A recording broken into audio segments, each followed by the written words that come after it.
Namaste. What's the biggest power move you can make after a breakup? Is to walk away. 8 years ago, I'm sitting down on my couch in my bonus room, my home in Auburn, when my mom was still alive, and I'm looking at my phone and I can see my girlfriend at the time that I kind of broke up with, adding her ex-boyfriend on Facebook. So what happened was in this relationship, whenever we would get into an argument, she would add her ex-boyfriend, talk to him, text him. Apparently there was nothing that was going on between them. I don't think she ever cheated on me. I don't think that she ever saw him during our relationship. But it was so stimulating. Can you imagine that sensation? I mean, we don't know what's happening. Sure, I'm trying to play a power move. I'm being narcissistic. I'm putting her down. I'm making her feeling bad, calling her names because I call myself names at the time. I am making her feel bad because I make myself feel bad. I'm making her feel bad because I don't like myself at the time. I was drinking and drugging because I wanted to drown my self-hatred. And in the melee, I'm looking at this, but over and over again, right? Can you relate to that? Where you're just looking at this Facebook post over and over again, looking at his Facebook, seeing what he's doing, looking at her Facebook, and over again, she's blocking him, unblocking him, texting him on the phone, but having like text conversations with him.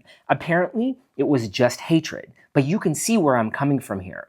What should I have done? What should she have done? So this is nothing against her. Because see, I'm making her feel bad, and this is how she is making me feel bad. You get what I'm saying? So it's like what we would call a toxic relationship. Today fear is at my door, was in my presence before I was even born. Cut the umbilical cord, they calculate after score, was 0 and 1 and 4. I look pale and horrible, hit the button, that's his code. Loudo's first name, fear is born, they wheel me to the PICU floor, 2 needles, 16 gauge, oh Lord. Cry that antidote, they swarm, baby, ball and fingertips, icy cold. Scream fear and anxiety, I pray just bury me, I failed or I succeed. Awful horrid days are meant to be, there will be no amount of CBT, DBT that will alleviate fear and anxiety. I take the righteous path and proceed, keep to myself with my head down. Indeed, fear will not get in the way of what I am meant to be. What is the biggest problem here was fear, not of letting go, not of being alone, not of being alone for the rest of my life. It wasn't fear of me thinking that I'm a failure. It was fear that I was not going to be the best version of myself at the time. Why is that? It's because I'm condescending, I'm displaying hate, I'm displaying my fears at that time. And then when I got married and my ex-wife left, I was single for 7 years. And fast forwarding to this song that I wrote, that I call First Name Fear, was about 5 years into sobriety, maybe about 5 to 6 years, because I wrote a song a year before that talking about I was alone, 5 years of therapy, shots to the dome. I was alone, 5 years a single alone on my own. I was alone, 5 years out lonely, my mom was at home. I was alone, 5 years of therapy, shots to the dome. Facts is today how I know what I say. Back in the day I was full of self-hate. Back in the day that was every day. Back in the day I was full of self-hate. Thinking about that must have been about 5 years, I call it 5 years of me being single. What am I writing there? I am taking time to understand myself. Why is it at that time I couldn't leave? Why couldn't she leave? Why couldn't we just leave each other? These videos are not about another person. They're about what did I do in that situation? Why did I display my fears? Why could I not take time to be single and forgive myself? Why is it that I got back into another relationship and hurt somebody else? No, in the first 60 seconds, what I should have done is I should have put all the tools in place before that. What does that mean? Delayed gratification. Let me put my hands on sugar and walk away. Let me walk into the gym for 1 second and then leave. I may work out. Let me put on cold shower for 1 second. Let me go run outside for 1 second. Let me not watch TV and not be the best version of myself for 1 second. And let me have that compound over and over and over again. And when I do that and I put all of those tools in place, I have delayed gratification. But prior to that, I have acceptance. I'm not scared anymore to accept that I hated myself. I'm not scared anymore to say that this is what I needed to do to not hate myself, not be the best version of myself, because I was scared. More than being alone is to not serve myself. Little did I ever know somebody would ask me to speak about this. That was not my goal. My goal was not to sit in front of a camera and tell people my whole story.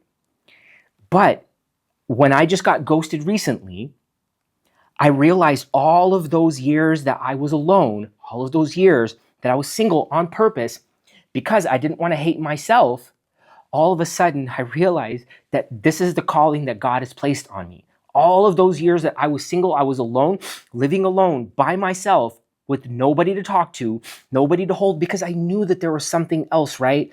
I knew that there was something else greater for me. But why is it that I was displaying all of my fears on others? Why is it that I could not accept myself? I could not embrace my thoughts. I could not love myself. And because of that, I drank, I drugged, I ate bad, I talked bad about people, I blamed. And one day I said, I'm done.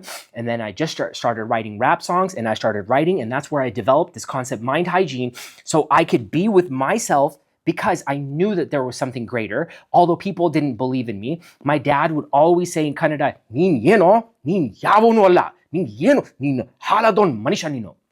That means you're just a stupid little kid. You're never going to be anything.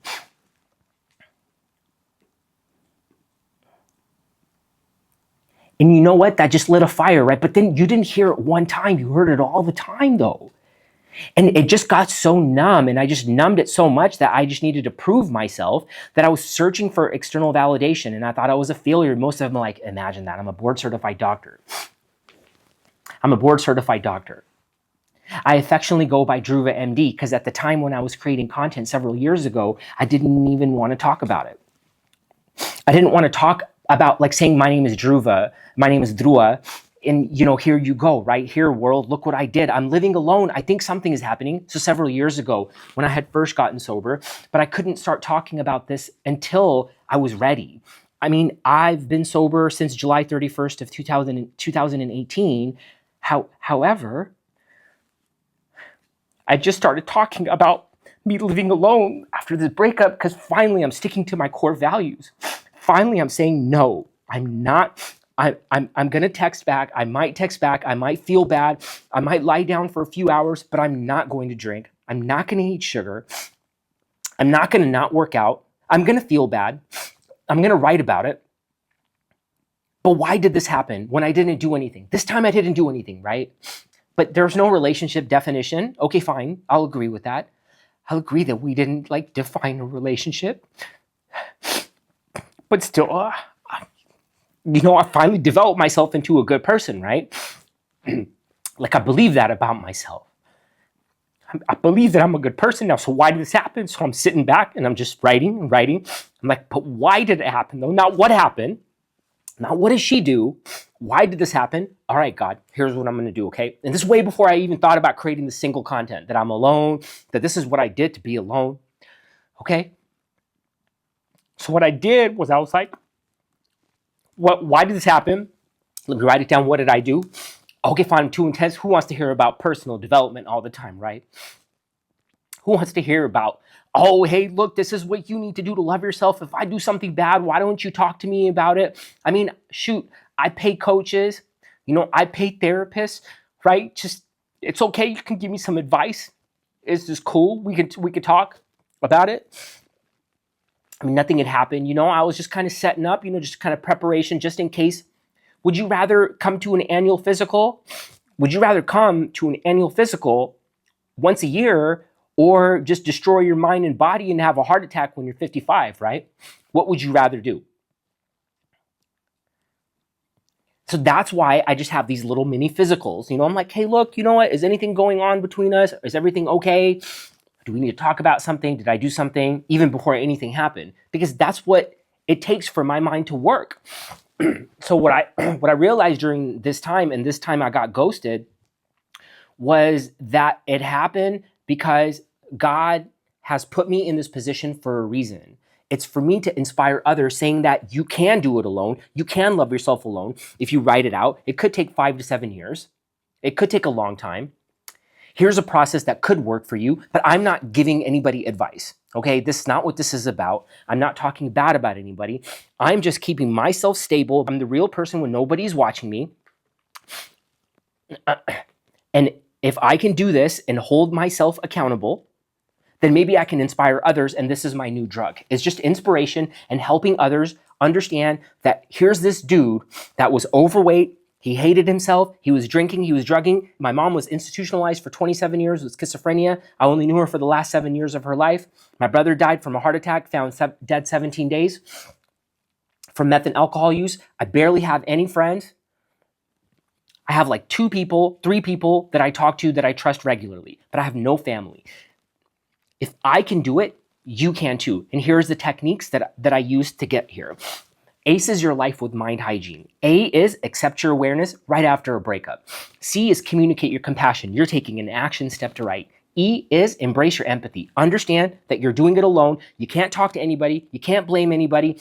Number one thing that you cannot do, the power move, is you got to walk away from your previous self. Don't worry about anybody else, because you know why?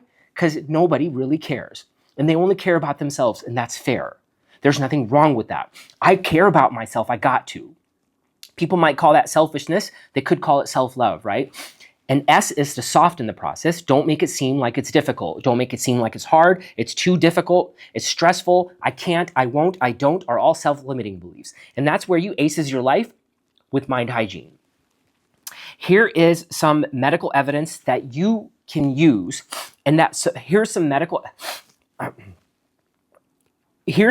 evidence that supports cognitive behavioral therapy, which is what we just talked about. What is cognitive behavioral therapy? It's an evidence-based psychological treatment that helps people change how they feel by changing how they think and act. It's based on the idea that thoughts, feelings, and behaviors are interconnected. Let's break some of this stuff down in the practice of mind hygiene. Remember, I had to transition some of these thoughts. Fix your mind, control your thoughts. Don't be like that. You're strong, you're weak, you're positive, you're negative. Think better, think more positive. Well, I changed that into feeling good about myself and believing in myself. With that said, evidence-based psychological treatment, change. I don't like this word change. I would rather call it an investment. I don't like the word discipline. I am very disciplined by myself when nobody's watching. But what I view that as is an investment, and little did I know it was an investment to inspire others one day. And that's another good drug. Top drug, self-belief. Don't change, believe in yourself. Change how you think and act. No, just invest in your mind. Do you want things renting space in your head all the time? Why is it that I was getting upset? Why is it that I was displacing my fears? It's because I didn't forgive myself. I didn't take time to understand myself. I was thinking too much. I was talking too much. No, don't do any of that. You gotta write. Otherwise, how the heck are you gonna know what you're thinking if you're not writing? You're never gonna know who you are if you don't incessantly write. But it's not like just a little bit though, right? You gotta write all the time. 1 to 90-second intervals every 90 minutes. You're like, that's too much. Well, is it too much to have life suck all the time? Or would you rather use some evidence-based techniques where you don't need me, a doctor, a therapist, a coach, or a medication? You can do this by yourself, and that's what I'm here to tell you. I'm here to show you that it's possible that you can do it alone. And the reason why I'm crying is not because I'm alone. The reason why I'm crying is not because I got ghosted.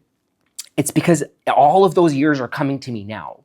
They're all coming to me, and it all makes sense now.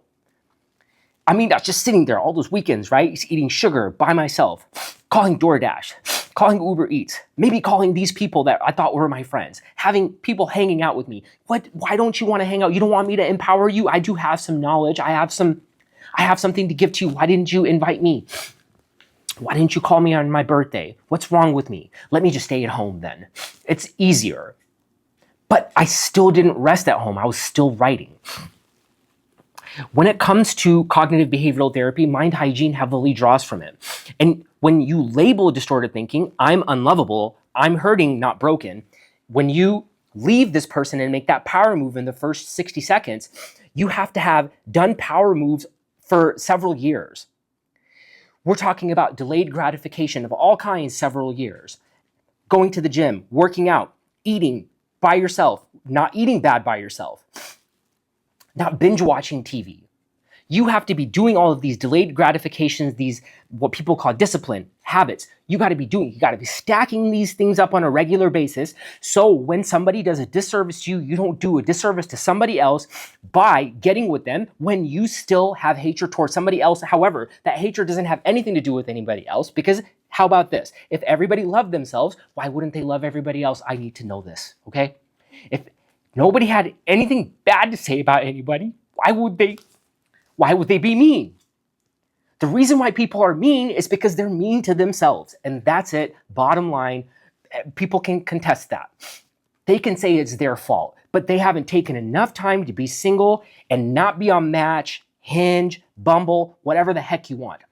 They are doing things that are not within their core values. They know it, but they think too much and don't write enough. Let's follow this up with a study. Beck et al. In 1979, Cognitive Therapy of Depression Citation, Beck AT, Rush AG, Shaw BF, RGG. All right, guys. Cognitive Therapy of Depression in 1979 said that this is the foundational text of cognitive behavioral therapy, showed simply that identifying distorted thoughts like catastrophizing or all or nothing thinking reduces emotional intensity. The application here is that in the first 60 seconds, if you say, this is your heartbreak talking, you reduce its grip. That's straight from the father of cognitive behavioral therapy, or from Mind Hygiene. Look, there's nothing to do. You got to write it down, right? You break up, something happened, you write it down, accept the awareness. What's happening on the inside? You're hurting. Outside? Fine, it's a breakup. Well, do you want to be the next best version of yourself, or do you want to be intentional about maybe hurting somebody else?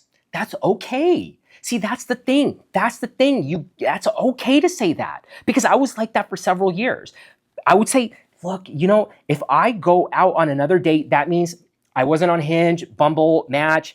It was great. It's such a great feeling not doing the online dating for like a couple of months. But what would I have done before? I would have just gone back right away within seconds of this ghost, of this person saying that they didn't want to be with me, of this person saying just recently, just a few weeks ago, saying that they don't like me when they said that they love me. They're great. I'm so handsome. I look good. Oh, you know what? You're the best. Oh, I've never had it so good before. You're so nice. Why is a nice person with me? Gone, done. What happens is that it's not their fault. They had to serve themselves. This video has nothing to do with anybody. It has to do that with the first time in my life, with the most difficult thing that I see is emotional destruction with patients, with people that email me and they destroy their lives. Their mind, their body, their finances all go into shambles. And I'm here to tell you that you can do this alone by writing. There will be a link in the description to a Mind Hygiene PDF that you can follow along. Please subscribe, share the video, drop a comment in there and let us know what you're thinking and how you're feeling about this. I mean, I didn't imagine. I've been crying a lot recently, and I cried a lot after my mom died. I thought all the tears were gone. 4 years ago, she died. But I've been crying a lot now because I know that this is the plan, right? And this is what I need to do to stay stable, of course. And I'm passionate about the mind. I've taken so much time to understand myself. This thing called fear will crowd and drown my emotions. Fear outspoken, last name anguish, just a once and token. About my fear I'm well spoken, just know it. I will utilize it, I'm chosen. Channelize my emotions. I keep on growing, my hands never folded. After the loss, I'm not broken. Fear will prep me when I'm mourning over my mom every morning. Outflooring, fear doing laps, fear I'm outsourcing to the devil his name. I'm ignoring, I'm out smoking, out soaking, fear I will outgrowing, daily work on myself, double check my flow, I'm flowing, soaring on the flip side, I'm soaring with eagles, now I'm soaring, but my first name is fear, I acknowledge it and own it, I have the cognizance, I show it, pura vida, every day, God knows it. What this means is that it doesn't work all the time. I'm always going to be scared, and that's okay. You just got to choose the next best path. When I aligned all of my colors of health, my spiritual, my mind, my physical, my financial, my sexual, my core values, my recreational health, my inspirational health, my creative health, my relationship health, which I have no relationship with anybody really but myself. That was it, right? Everything aligned after that. It all starts working out. Everything just comes together. It just starts coming together, and you're just bestowed the blessings. I'm not sure if I am going to get companionship in this life. I've been alone so long. I've seen the value in it, and I see how it inspires others. And I don't know about that. And I'm not sure if that's my mission, vision, purpose in this life. I mean, maybe if I am with somebody, I'm sure I can elevate my game a lot. And whatever I want to achieve, I mean, I want to help as many people as I can, right? And I think that a partner probably would help that out. But I cannot be scared that I'm going to be alone. I can't be scared that I have to go back out again. I can't be scared of that. First, what I got to do is I got to chill. I got to be in my core values. I don't know how long I'm going to be single for now. This is the first time that I've stuck to every single value that I've designed. But what I'm saying is that I hope this has inspired you. I hope that you're able to be the next best version of yourself, and understand that it just takes a lot of time. You got to have grace. When you're taking steps, you aces your life with mind hygiene, accept your awareness, communicate your compassion, embrace your empathy, and soften the process. In the next video, what we'll do is we'll talk about what you can do in the next hour after a breakup. Namaste.